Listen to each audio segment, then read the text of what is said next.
Hi, Svengali Dave here. Sandler Rule 13, no mind reading. What does that mean? Well, if you're a mind reader, then you'll already know. But for most of us that aren't, here's what that rule means. Sometimes in business, we find ourselves traveling at 200 miles an hour. We fill in the blanks when people are talking to us. Yet all our experience tells us that we've heard the problem or what they're saying a million times before over the last 30 odd years. So I can expedite that conversation by filling in the blanks for them. Trouble is, when we fill in those blanks, when we make those assumptions, we're going to blow it. There's so much we could learn. If only we'd stop long enough to work out what they really mean. So think about a psychologist. They ask a lot of questions. You might say, my partner doesn't understand me. Now if they say, well, just do this, this and this, well, now that's malpractice. No, they start asking questions. Tell me more about that. How do you know that?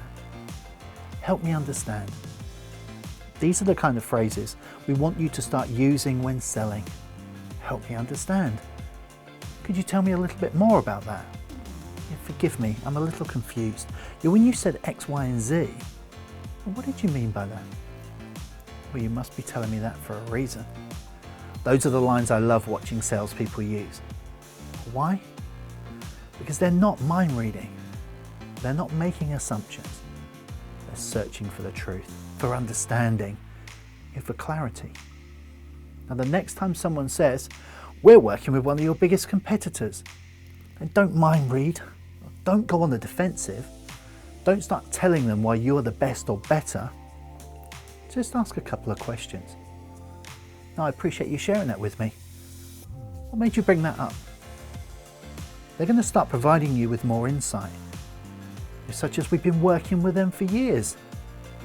Now, you might say, okay, well, why would you even switch at all? Yeah, well, we wouldn't switch unless you had something that was compelling enough for us to move. Like what?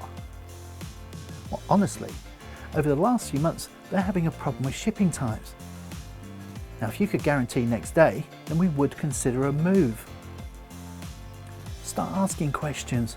Stop leaping to your defense with an "aren't I wonderful" pitch. They don't care about that.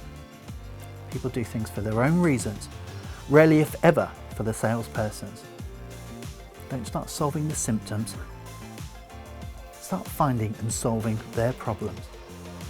And the only way you can do that is by not mind reading.